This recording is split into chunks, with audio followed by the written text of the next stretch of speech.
लघु कथा रिश्तों की सिंचाई।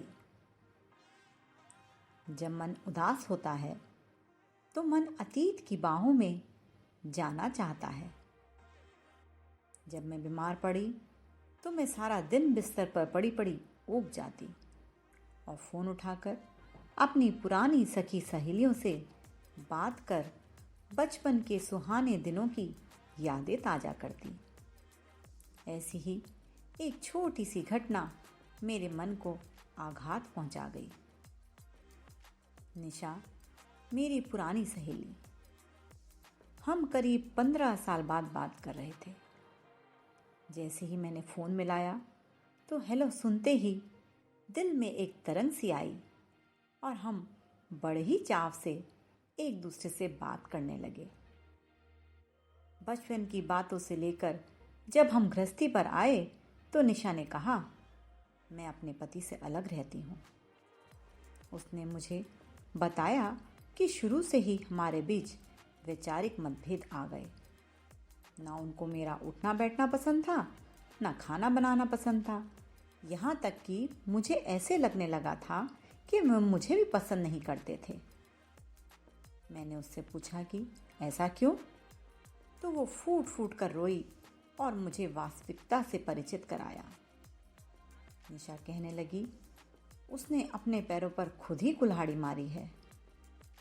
उसने बताया किस तरह रिश्तेदारों की बातों में आकर उसने अपना घर खराब किया और मन में बहुत ही ग्लानि है।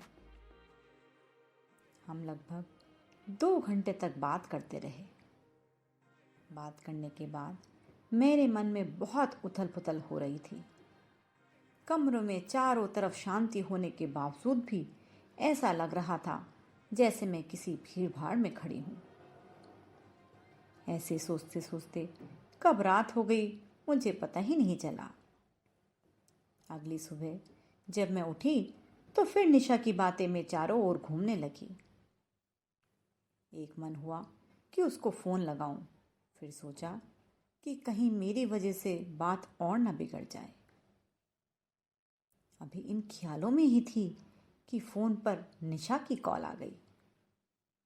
निशा को भी मुझसे बात करके ऐसा लगा था जैसा उसके जख्मों की कोई मरहम मिल गई हो।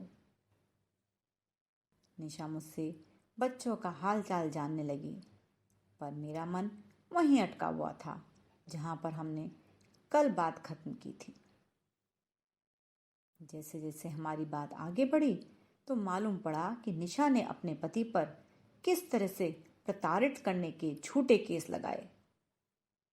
निशा ने मुझे बताया कि हमने उसे बहुत डराया, लेकिन वो डरा नहीं। उसी समय मेरा मन एकदम से पलट गया और जो गलतफहमी मेरे मन में उसके पति के खिलाफ थी वह अब स्पष्ट हो गई। मैंने उसे समझाया कि वैवाहिक जीवन में दरार का कारण अकेला पति या फिर अकेली पत्नी नहीं होती।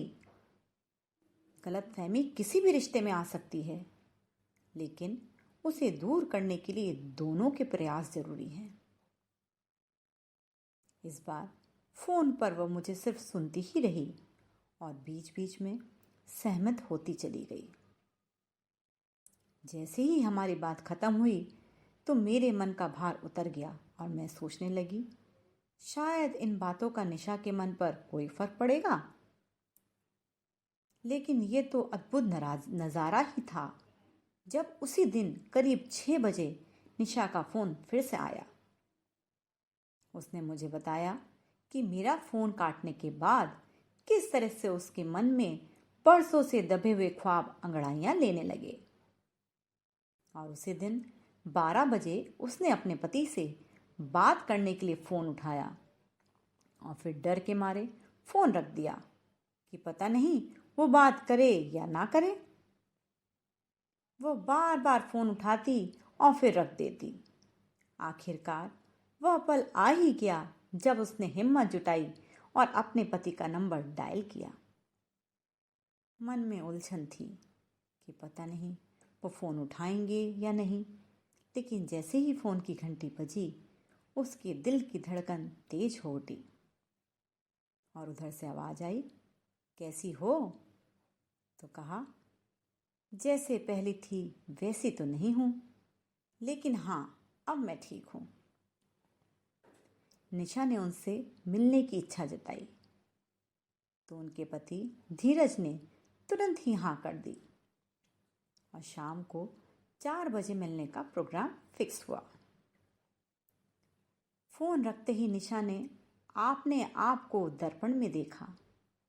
आज उसे हर चीज सुंदर दिखाई दे रही थी। एक नजर घड़ी की ओर और एक नजर अपने तैयारी की ओर। बरसों बाद आज निशा पूरे मन से तैयार हुई और अपने अतीत में डूबी हुई उस दिन के बारे में सोचने लगी जब वह धीरज जी से पहली बार मिली थी।